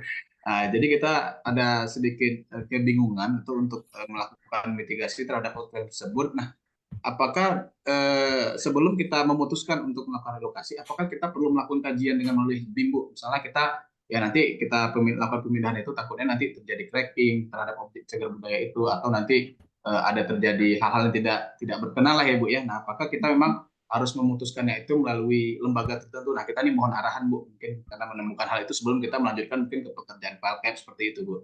Nah, mohon izin Bu, selain bertanya, mungkin dengan pendekatan BIM bisa memberikan kesimpulan wah ini tidak bisa dilakukan pemindahan ke lokasi lain karena ada pertimbangan A, B, C, D melalui analisis BIM. Mohon izin Bu. Terima kasih. BIM ini kan sebenarnya hanya model ya Pak. Tapi kalau misalnya sekarang apa yang mau dimasukkan? Misalnya kita memodelkan outremnya, kemudian nanti apakah topografinya mau dimasukkan juga gitu kan untuk dianalisis. Tapi apakah misalnya nanti dia bisa berganti akan jadi kerubuhan atau apa? Itu kan sebenarnya tergantung kita memodelkannya mau dimodelkannya apa gitu. Tapi apakah dia akan berguna? Tapi yang saya bingung itu adalah outremnya apakah boleh diganggu? Nah ini karena kan kalau dia sudah dipindah atau misalnya dia sudah dihancurkan, itu kan sudah tidak menjadi dia cagar budaya lagi. Tadi yang seperti bilang fasad tidak boleh berubah atau misalnya nilainya tidak boleh berubah. Nah, ini kalau misalnya emang tetap akan dibuat pelcap, pasti kan si elemen ini sudah tidak jadi situs lagi ya, Pak? Atau gimana maksudnya? Iya, Iya. izin Bu. Mungkin ya salah satu evaluasinya mungkin kita ada semacam perubahan desain atau variation order ya Bu ya, karena memang kondisi lapangan yang tidak memungkinkan. Nah, mungkin kita bisa belajar juga nih Bu step-stepnya mungkin apa kita harus berkoordinasi ke dinas budaya atau gimana gitu Bu. Tapi ada justifikasi teknis lah mungkin Bu. Apakah semacam tadi pendekatan dari BIM atau apa? Nah, kita tuh mungkin agak sedikit bingung Bu. Tapi kalau misalnya sebenarnya kalau konsultasi itu pasti penting, Pak. Karena kalau misalnya sampai sudah kan karena ada undang-undangnya kan, ada sanksinya tuh kalau misalnya kita dengan sengaja atau tanpa sengaja kalau kita apa namanya kita merusak cagar budaya atau yang benda yang dianggap relik itu kan ada dendanya gitu ya dan ada hukuman pidananya gitu ya. Jadi konsultasi itu pasti penting, itu paling penting. Tapi adalah pemodelan atau apa, kalau misalnya emang pemodelan ini kan kita mau melestarikan yang lama gitu ya, yang situs ini atau misalnya benda atau objek apapun gitu ya, cagar budaya ini yang mau kita lestarikan. Nah, tapi kalau misalnya ini tidak dilestarikan gitu ya, kayaknya kalau kita bikin pemodelan pun juga akan jadi costly dan juga menghabiskan waktu gitu ya. Kecuali kalau misalnya memang outremnya ini hendak dilestarikan gitu ya, kita bikin pemodelannya, kita bikin analisisnya, itu kan cukup berharga gitu ya. Kalau enggak, itu agak susah. Tapi konsultasi dengan pihak apa namanya pihak setempat itu pasti penting gitu ya, menjaga gitu ya, jangan sampai tiba-tiba cuman gara-gara masalah itu kita kena undang-undang gitu ya, kena undang-undang penjara gitu kan. Betul. Tapi apakah pemodelan BIM ini akan efektif gitu ya kalau misalnya sampai dia ambruk atau tidak? Tapi ya sebenarnya pemodelan itu kan mirip sama pemodelan struktur biasa atau pemodelan tanah biasa atau pemodelan dengan bangunan gitu ya. Dengan analisis struktur, kemudian kita evaluasi, kita bikin assessment, kemudian jadi. Cuman bedanya adalah kalau kita masuk ke BIM itu adalah kita punya memasukkan elemen-elemen lainnya sehingga jadi terjadi integrasi gitu ya, integrasi yang tidak hanya cuman biasanya bikin model, dikasih beban, dikasih peletakan, di-run, ambruk, bagus, tidak, itu atau kekuatannya berapa, hasil gaya dalamnya berapa, selesai gitu ya. Tapi kita masukkan elemen-elemen lainnya gitu kan. Apakah tadi misalnya ada nilai arsitekturnya, nilai sejarahnya, itu bisa dalam satu model saja gitu. Nah, paling worth it-nya ke sana gitu ya. Tapi kalau emang berniat adalah kita mau bikin pelcap, terus remnya itu ya paling konsultasi dulu saja ke pemerintah gitu. Apakah boleh dipindahkan terus udah gitu nanti dimuseumkan tapi tercatat segalanya gitu ya. Itu lebih baik lagi kan ya. Kalau misalnya kita, oh ya udah tinggal, udah boleh dipindahkan, kemudian kita dokumentasi gitu pemindahannya, diizinkan untuk seperti itu, mungkin itu akan menjadi buat kita yang di kontraktor gitu ya, di lapangan lebih solusi paling cepat ya. Mungkin seperti itu. Gimana Pak? Eh, Eh, Siap Bu, siap Bu. Mudah-mudahan jadi catatan kita Bu, nanti kita follow up Bu dengan pemerintah Bu, kita coba follow up. Iya Bu, Makasih bisa Bu, terima kasih Bu. halo Bu. eh, Iya, bisa saya bantu Bu Silakan mm-mm. Pak dari Indra. Pak Multasam. Ya, Ya, begini, Silakan Pak Indra. saya pernah dapat masalah seperti Pak Multasam. Jadi betul yang Ibu bilang, kita koordinasi dulu dengan Dinas Pariwisata. Kan dulu di Dinas Pariwisata dan Kebudayaan Bu. Iya. Nanti dari Dinas Pariwisata itu akan berkonsultasi. Ini bangunan yang kita buat ini kan biasanya begini Bu. Ada skala prioritas. Jadi Mm-mm. seumpamanya kalau yang kebetulan kita bangun ini adalah rumah tinggal, di situ Bu yang agak rumitnya di situ. Karena biasanya rumah tinggal kan sudah ada kepemilikan tanahnya. Tapi kalau berhubungan tentang pemerintah itu biasanya langsung cepat koordinasinya Bu. Yang agak lama itu kalau bangunan milik pribadi karena jangan sampai all time itu yang kita yang ada setelah kita gali waktunya pelcap itu jangan sampai dia berhubung ke satu kawasan situs. Ya begitu. Jadi dulu teman juga ada begitu di Trawulan Bu kebetulan. Dan alhasil ternyata yang diprioritaskan itu ke cagar budayanya, heritage-nya itu. Jadi istilahnya yang proyek ini ngalah Bu, begitu. Tapi kalau seumpamanya yang dibangun ini juga istilahnya dilihat hanya istilahnya dia itu kayak kan begini heritage juga itu tidak selamanya itu bangunan itu adalah heritage. Dilihat dulu yang istilahnya apakah dia memang prioritas yang mana lebih lebih utama apakah pembangunan sekarang atau dulu Bu. Ya, serasa begitu juga Bu. Kalau saya punya apa Iya. masukan Bu, seperti itu. Iya. Terima kasih Pak. Iya. Hmm, baik Bapak Ibu, oke. apakah ada pertanyaan selanjutnya? Ya. Kami masih membuka sesi pertanyaan tanya jawab ini sampai pukul 17.20. Masih ada sekitar 20 menitan lagi untuk kita sama-sama berdiskusi dan sharing pengalaman dalam penanganan dan pelestarian cagar budaya dan juga terkait dengan building information modelingnya. Silakan Bapak Ibu, sesi pertanyaan jawab kita buka kembali.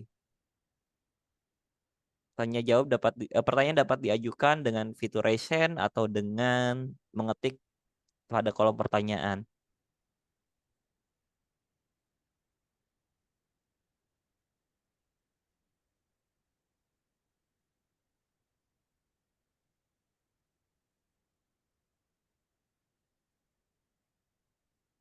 Barangkali dari Bapak Ibu ada yang memiliki pengalaman yang serupa tapi tidak sama terkait dengan keberadaan bangunan cagar budaya dan pelestariannya, atau mungkin seperti kasus Pak Multajam tadi ketika penggalian menemukan artefak atau objek bersejarah yang kemudian jadi dapat menghambat proses ya Bu ya. Temuan-temuan seperti itu kan jadi harus dilakukan Ya. konsultasi kembali dengan pihak-pihak terkait. Iya, kita menemukan harta karun, Mbak, itu. Iya betul. Tinggal harta karunnya menjadi karun, atau misalnya kita harus akhirnya berkoordinasi ya tadi dengan pihak-pihak terkait. Sebenarnya dengan pemerintah tadi yang dinas apa namanya, Dinas dinas Kebudayaan. pariwisata, kebudayaan, kemudian juga kadang-kadang apa namanya, asosiasi itu yang jadi lebih ramai gitu ya. Karena kalau pemerintah itu jelas dia maunya seperti apa, tapi kalau kita udah berhubungan dengan asosiasi, asosiasi itu kan banyak orang pandainya. Yang satu harus bilang harus A, yang satu harus B gitu. Akhirnya kesimpulannya proyek pasti terlambat. Hmm. Masih adakah Bapak Ibu yang hendak bertanya?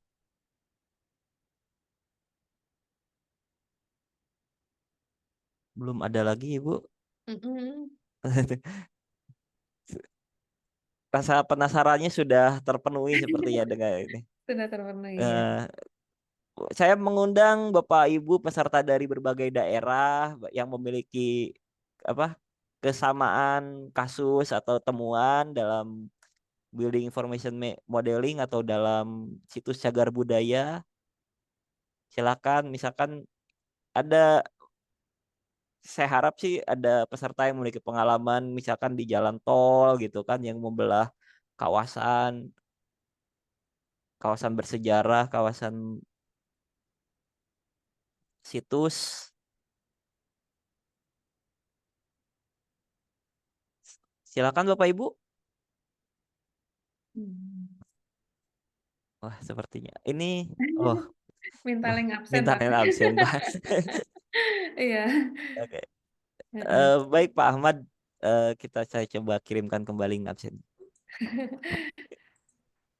Iya, apakah bangunan cagar budaya kalau misalnya dirubah, direnovasi jadi bangunan cagar budaya? Kalau menurut Bapak gimana, Pak?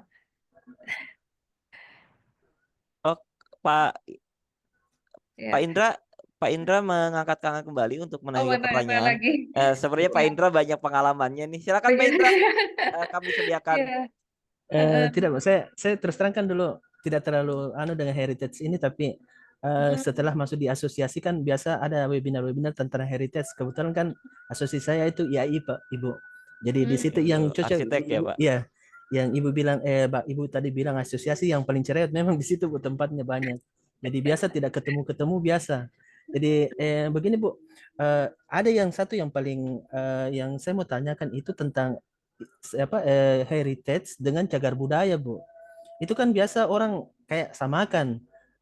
Istilahnya ini heritage, ini cagar budaya. Tapi kalau menurut saya itu cagar budaya kan seperti ada satu kawasan yang istilahnya bisa kita rubah sedikit untuk dimanfaatkan ke fungsi kekinian. Seumpamanya Bu, kayak dulunya dia kantor pos Belanda atau kantor pos Portugis, bisa kita kemudian dia dialihkan ke kepemilikan kemudian menjadi kafe. Nah, itu kan sebenarnya di situ nanti pasti pemilik kafenya bilang, dia kan akan kaget. Ah, ini ternyata saya punya bangunan yang saya miliki ini ternyata cagar masuk kepada heritage begitu. Jadi istilahnya kalau seperti permasalahan seperti itu, Bu, apakah dia tetap bisa melanjutkan usahanya atau bagaimana? Karena contoh yang seperti ini banyak terjadi, Bu. Terus terang kan semakin beriringnya nanti waktu, semakin banyak cagar-cagar budaya. Contohnya kalau kita sekarang kan di jalan, istilahnya zaman sekarang begini, tapi untuk 10 tahun ke depan itu mungkin yang tahun 50-an itu sudah dibilang, oh ini kayak heritage, iya ini. Jadi itu yang istilahnya jangan juga heritage ini jadi barang tua, Bu. Begitu tidak dimanfaatkan begitu, tapi kita mau tetap juga terjaga originalnya begitu. Iya, jadi istilahnya tipsnya seperti apa, Bu? Kira-kira kalau kita dapat permasalahan seperti itu, Bu. Ya, jadi sebenarnya sekarang ini kan memang betul Pak yang apa bangunan heritage atau cagar budaya ini dirubah fungsi. Iya. Ubah fungsi, kita restorasi, kemudian dirubah fungsinya supaya akhirnya jadi sekarang jadi tempat wisata, terjadi kafe atau jadi hotel ya. Iya, betul. Supaya kenapa? Supaya si bangunan ini bisa ter apa namanya bisa memanage dirinya atau misalnya dia bangunan ini juga terpelihara. Dengan begitu juga bangunan ini juga punya dana untuk dirawat sama-sama. Jadi sebenarnya ini yang merupakan apa ya, kalau kita lihat dari nilai ekonomis ini, yang tadinya bangunan tua yang sudah ditinggalkan, tidak susah memeliharanya aja udah mahal gitu ya. Cost-nya ini bisa di-sharing dengan dia dijadikan apa tadi, kafe lah, atau misalnya tadi hotel atau apa. Dan sebenarnya ini juga diperbolehkan, bahkan sebenarnya yang sekarang banyak dilakukan itu adalah dari kalau masuk ke akademisi gitu ya, penelitian-penelitian itu adalah bagaimana caranya merestorasi atau misalnya merubah fungsi gitu ya dari suatu bangunan cagar budaya ini supaya bisa berdaya guna. Bagaimana bisa dia menghasilkan gitu ya, menghasilkan mau apa, uang atau apa untuk supaya membiayai dari bangunan itu untuk renovasinya, bukan renovasinya juga, tapi supaya dia lebih survive gitu ya, tidak hanya bangunan tua yang ditinggalkan. Karena kalau misalnya sampai strict juga itu asosiasinya, ini tidak boleh berubah-ubah gitu ya, harus tetap jadi kantor Ya, pos. Nah, siapa yang mau kantor pos lagi sekarang? Semua sudah ber-WA, kemudian send message, selesai gitu ya. ya Eh, betul, Bu. Ya. jadi akan banyak yang ditinggalkan. Iya. Eh, Makasih Bu atas ya, penjelasannya, Bu. ya, Baik, sebenarnya eh, menarik sih. terima kasih Pak Indra. Ini dari Pak IG Putrawan. Juga ada pertanyaan, cara optimalisasi zona heritage agar lebih produktif mengikuti perkembangan kekinian. Sama ini Bu. Silakan ditegaskan kembali Bu.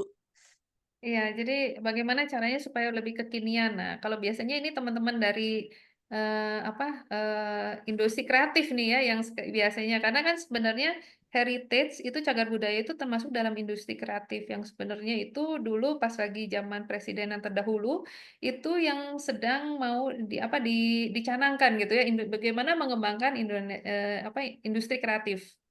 Itu salah satunya cagar budaya. Apakah dia mau dirubah jadi apa namanya pariwisata itu yang sudah pasti gitu ya. Bagaimana dia mengikuti perkembangan zaman. Nah, ini justru yang unik. Kalau zaman dulu kan kita senangnya oh segalanya serba futuristik gitu ya. Nah, kalau sekarang kan senangnya serba vintage gitu. Kalau orang dulu saya pernah bingung masuk ke satu objek gitu. Semua orang foto-foto, ngantri lagi.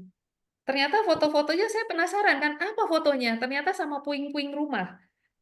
Saya bingung kenapa sama puing-puing rumah. Terus mereka nunjukin lah, ini mahasiswa-mahasiswa saya semua pada nunjukin. Bagus Bu, ini kelihatan vintage katanya. Tapi pas lagi dimasukin ke kamera, beneran bagus.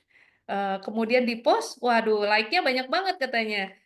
Jadi banyak followernya katanya. Cuman gara-gara vintage ini. Jadi sebenarnya ini yang apa namanya? Kalau dibilang produktif kekinian, ternyata kuno itu yang kita bilang kuno itu kita bilang puing-puing. Kalau kita bilang dari orang sipil itu adalah tidak safety gitu ya. Tapi ternyata kalau di foto itu bagus untuk latar belakang anak-anak sekarang, apalagi semuanya serba apa selfie dan ini cakep gitu ya, tinggal diatur aja gitu. Saya pernah pas lagi dulu jalan-jalan juga, ternyata saya dimasukin satu jalan dibawa sama tour agentnya gitu, dibawa ke satu jalan, isinya itu bangunan-bangunan kuno semua satu gang dengan puing-puing, terus udah gitu dengan apa namanya eh apa dinding bata yang sudah berlumut-lumut gitu ya. Pertama saya bingung, kenapa? Tapi ternyata setelah dilihat pas lagi masukin coba iseng foto gitu ya, kok bagus ya. Akhirnya jadi asik gitu ya. Nah, jadi sebenarnya ini juga yang menurut kita mata kita ini mungkin ini perlu ditinggalkan. Tapi sebenarnya kalau dari mata foto atau mata anak muda tinggal di propaganda sedikit gitu ya, itu menjadi bangunan apa ya, menjadi situs-situs yang bisa dijadikan berfungsi. Kalau misalnya tempat itu menjadi pariwisata, akan muncul kan daerah sana bisa masuk UMKM-nya, minimal makanan lah, kemudian objek wisata, kemudian juga souvenir, kemudian juga nanti apa produk-produk lokalnya, kerajinannya, ini akan bisa menaikkan perekonomian setempat. Even dari sampah juga kan sekarang semua bisa diolah, kemudian akhir jadinya menjadi barang gitu ya, menjadi barang atau berjadi nilai guna. Nah, begitu juga dengan cagar budaya. Nah, cuman bagaimana bisa lebih produktif? Nah, ini harus melihat dulu lingkungan itu bisanya jadi apa gitu. Apakah misalnya lingkungan itu bisa dirubah jadi kafe kekinian gitu ya. Jadi nanti satu blok semuanya kafe. Nanti ada tempat kafenya, ada tempat museumnya, atau tempat budayanya. Nah, itu yang beberapa kami coba untuk membuat, jadi dari Universitas Kristen Maranatha kita coba untuk riset dengan kerjasama dengan teman-teman dari interior, teman-teman dari DKV, arsitektural, kemudian dari bisnis juga, untuk melihat dalam satu kawasan ini enaknya seperti apa. Tentunya mulainya dari mana untuk merubah supaya jadi produktif, ya pasti dari orang lokalnya. Karena dari budaya apa? Kadang-kadang orang lokal ini atau penduduk setempat ini mereka melakukan sesuatu yang menurut mereka itu sebenarnya lumrah. Tapi menurut orang lain itu luar biasa. Ini unik banget gitu ya. Tapi karena kita selalu terlalu biasa gitu ya, jadi kita tidak merasa unik. Nah, nilai itu sebenarnya nilai budaya atau nilai adat itu yang sebenarnya bisa ditarik gitu ya. Itu menjadi daya tarik dari kota itu tersebut. Sebelum kita merubah dari nilai. Karena kalau misalnya heritage, cagar budaya itu kita cuma rubah aja, tiba-tiba dari post office kita ganti jadi apa namanya, jadi kafe gitu ya, tapi tidak melihat nilai-nilai sekitarnya gitu ya. Itu cuma ditambahkan aja, tapi tidak hidup dengan sendirinya dengan komunitas yang ada gitu, cuma pakai investor dari luar itu sulit berkembang. Tapi kalau misalnya kita bisa menghidupkannya dalam satu kota, akhirnya semuanya bisa menjaga. Dan itu kan sebenarnya tujuan dari kita cagar budaya dirubah fungsi supaya apa? Supaya cagar budaya itu tetap bisa dilestarikan. Kita tidak mau menghancurkan cagar budaya ini, tapi kita pengennya dia terus terlestari gitu. Dengan dana-dana yang ada, semua orang saling memelihara. Nah, berarti harus mulai dari orang lokalnya sendiri. Sebelum kita melihat nilai-nilai luar. Kira-kira seperti itu, Pak. Baik Ibu, ini ada pertanyaan dari Pak Taslim. Beliau sudah mengatakan, izin Ibu ini sudah waktunya sudah menunjukkan pukul 17.16 dengan pertanyaan terakhir di Pak Taslim dan Iya. dari nanti paparan jawaban dari Ibu Cindra ini kita sudah masuk ke penghujung acara sepertinya. Silakan Pak Taslim, saya sediakan waktu untuk bertanya kepada narasumber. Baik, terima kasih. Saya cuma ingin semacam kayak berbagi pengalaman barangkali. Saya pernah terlibat dalam pengawasan renovasi ya, pengawasan renovasi bangunan Benteng Rotterdam di Makassar. Dan merupakan benteng terbesar di Sulawesi Selatan. Permasalahan yang terjadi yaitu terkait masalah material, khususnya material kayu maupun material-material lainnya. Material-material kayu di sini kan pada saat misalnya penggantian dimensinya harus sama, misalnya ada yang sampai 45 kali 45 dengan panjang sampai 7 meter, 8 meter. Dan di dalam persoalan teknisnya harus sama dimensinya dengan panjangnya. Artinya bukan cuma dimensi balut tapi panjangnya juga harus sama. Permasalahan yang muncul yakni mendatangkan material dengan dimensi begitu itu membutuhkan waktu, misalnya didatangkan misalnya dari Papua ataupun dari Kalimantan. Hal ini yang menyebabkan terjadinya keterlambatan proyek. Bagaimana kira-kira selama ini misalnya menyiasati agar pekerjaan-pekerjaan yang sifatnya heritage sehingga mendekati kesempurnaan ke aslinya, agar waktunya itu tidak dibatasi pada 1 tahun anggaran dengan menghadapi kendala-kendala pengadaan material. Terima kasih, Bu. Terima kasih. Akhirnya Bapak jadi mundur berapa, Pak? Kalau boleh tahu, Pak? Ya. Jadi ini apa untuk restorasi ini tadinya awalnya 1 tahun anggaran, jadi akhirnya terdelay berapa lama, Pak? Akhirnya sampai saya lupa bulannya, saya beberapa hari, tapi permasalahan muncul di situ. Itu mendatangkan material dari Kalimantan, kemudian juga ada genteng. Gentengnya itu didapatkan dari Medan dan dari Surabaya. Nah, itu semua membutuhkan waktu dan biaya yang membutuhkan waktu untuk sampai, kemudian juga biayanya yang tidak pasti. Nah, gitu. Iya, Pak. Ya, emang ini suatu kendala selalu. Kalau kita mau mengganti yang diameternya segitu besar, kemudian panjangnya juga utuh, Ya, eh, betul. materialnya masih beruntung masih bisa ditemukan gitu ya. Ya, Kadang-kadang materialnya tidak bisa ditemukan gitu kan. Ya, kemudian kalau misalnya kayunya, itu pun kayunya pasti sudah tua banget gitu ya, udah tua. Dulu problemnya dulu ada kayunya sama, tapi masalahnya kayu itu termasuk kayu sakral yang tidak boleh ditebang juga gitu ya. Udah sama, tapi nggak bisa gitu ya, nggak bisa sakral gitu ya, nggak bisa buat renovasi. Jadi harus mencari lagi. Memang itu selalu jadi apa ya, jadi problem dalam merestorasi heritage. Ya tinggal siapa yang mau ngalah gitu ya. Apakah pemerintah atau asosiasi boleh mengalah gitu ya. Speknya boleh diganti nggak gitu kan. Atau misalnya harus sama. Kalau harus sama ya mau nggak mau harus tunggu gitu. Dan materialnya nggak ada gitu ya. Mau gimana lagi mencari kayu yang sepanjang itu dengan diameter segitu ya dengan spek yang sama butuh waktu. Dan biasa biayanya akan sangat bengkak gitu ya karena barangnya kan unik ya. ya, Eh, betul. bukan yang umum gitu. Ya. Pasti memakan waktu ya. Ini memang selalu jadi problem dengan restorasi. Akhirnya balik lagi. Apakah bangunan tersebut bernilai untuk direstorasi? Ya selalu lagi hubungannya keterbatasan dana. Ya emang ini selalu jadi problem yang apa ya, telur duluan atau ayam duluan. Tapi ya sedapat mungkin kalau emang nilainya memang besar dan emang sudah ditetapkan oleh pemerintah. Tadi kan kuncinya itu adalah kan sudah ditetapkan oleh pemerintah itu sebagai situs budaya atau cagar budaya gitu ya.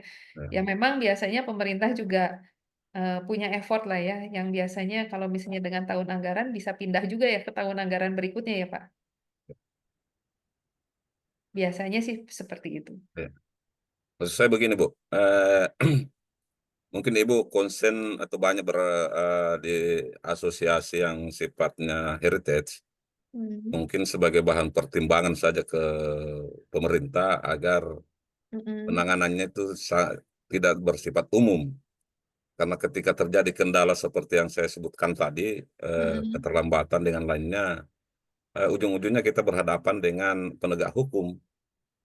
Iya betul. Nah, di situ maksud saya sebagai masukan saja. Mungkin siapa tahu Ibu konsen di asosiasi semacam begitu bisa menjadi masukan ke pemerintah bahwa Oke. penanganannya jangan disamakan misalnya dengan bangunan umum. Sehingga tidak begitu mudah aparat hukum masuk dalam wilayah itu yang Mm-mm. akhirnya jadi bermasalah. Makasih, Bu. Ya, terima kasih Bapak. Makasih, Bu. Baik Silakan. Ibu, terima kasih Pak Taslim atas Makasih. atas pertanyaan dan Mm-mm. sedikit saran Mm-mm. bagi seluruh stakeholder yang terlibat dalam pelestarian bangunan cagar budaya. Baik, Ibu, Mm. mohon izin sepertinya kita sudah masuk ke penghujung acara ini. Oke. Eh, Nah, Sebelum kita menutup, adakah closing statement yang Ibu sampaikan untuk seluruh teman-teman peserta? Silakan Ibu. ya, jadi buat ini satu poin yang menarik dari Pak Taslim gitu ya. Kita sebagai yang berkecimpung gitu ya di dunia konstruksi gitu ya. Apakah kita bisa, kalau kita semua bisa eh, ber apa namanya membuat gebrakan gitu ya. Apakah tapi emang sebenarnya ini mana yang mau kita perhatikan gitu ya. Pertahankan. Nilainya, pertahankan nilainya, atau misalnya kita bisa membuat sedikit adjustment gitu ya untuk ke aparat dan lain-lain gitu ya. Gebrakan yang seperti itu ya sebenarnya ini akan sangat menarik gitu ya, apalagi dengan paparan dan pengalaman dari teman-teman semua. Tapi di antara semuanya, bagaimanapun juga yang tadi diinfokan kan, apakah harus building information modeling ini, apakah emang satu-satunya cara? Oh, tentu tidak. Dia hanya salah satu cara saja untuk menggunakan teknologi untuk membuat as-built drawing gitu ya intinya. Apakah as-built drawing ini heritage yang sekarang atau yang cagar budaya?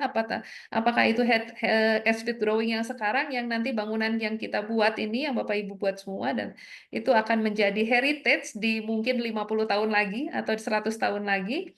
Why not? Tapi kita intinya adalah bagaimana kita melestarikan dan pemeliharaan kan sebenarnya kita lebih ke pemeliharaan. Jadi kalau intinya BIM atau Building Information Modeling ini tidak hanya dipakai hanya untuk perencanaan saja, tapi bisa juga untuk diteruskan gitu ya sampai ke operasional atau kita juga bisa melestarikan atau mempreserve gitu kan bangunan kuno atau misalnya situs-situs atau bersejarah juga itu dengan suatu teknologi. Tapi sekali lagi teknologi itu hanya saja alat, salah satu alat. AI juga hanya salah satu alat. Bagaimana kita semua sebagai engineer tentunya dan pengalaman Bapak Ibu semua ini yang pasti akan sangat berharga, tidak bisa terkalahkan oleh teknologi dan juga dari AI. Kira-kira seperti itu, Pak. Terima kasih. Terima kasih atas closing statement dari Ibu narasumber. Untuk sebelum kita menutup acara, saya mengucapkan terima kasih yang sebanyak-banyaknya kepada Perkumpulan Ahli Rekayasa Struktur Nasional dan P3SM yang telah memfasilitasi pelaksanaan acara ini, terutama kepada Ibu narasumber, Ibu Cindrawati Lestari, STMT Engineering PhD yang telah memberikan paparannya. Kami mohon materinya bisa disampaikan ke panitia ya Ibu ya. Mohon Oke, dengan Pak. sangat. Oke, Terima kasih sebentar. kembali Ibu. Terima kasih juga kepada seluruh peserta yang telah hadir dan turut berpartisipasi dan berbagi cerita dan pengalaman dalam kesempatan webinar kali ini. Saya moderator Fadila Muhammad Basu Taqwa mengucapkan permohonan maaf apabila terjadi kesalahan dalam pengucapan atau perkataan yang saya sampaikan. Billahi taufiq wal hidayah. Assalamualaikum warahmatullahi wabarakatuh. Waalaikumsalam. Waalaikumsalam warahmatullahi wabarakatuh. Ya, terima kasih Makasih. banyak Bu Cindra, terima kasih banyak Pak Fadila Muhammad. Bu Terima Cindra kasih dan kembali. Pak Ya. Fadila. Makasih banyak. Terima kasih, Pak. Terima kasih. Ya, Ya, saya siap. coba kirimkan, Pak. Ini. Tolong materinya Bu Cindra. Iya, Pak. Ini sedang loading, tapi kayaknya masih loading. Makasih. Ya, terima kasih Nah, banyak. ini dari Ibu narasumber sudah masuk paparannya. Terima kasih Ibu. Saya akan download dan saya sampaikan ke rekan-rekan panitia. Makasih Pak Fadila. Terima kasih banyak Pak Fadil. Iya Ibu, terima kasih kembali.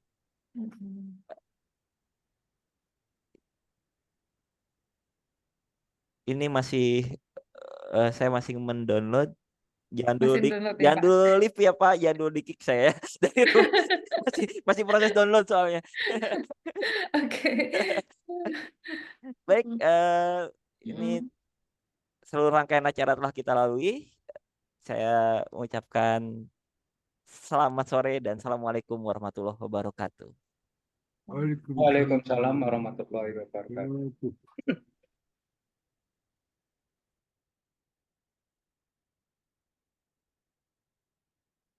Oke, saya izin live Bapak Ibu semua. Terima kasih banyak.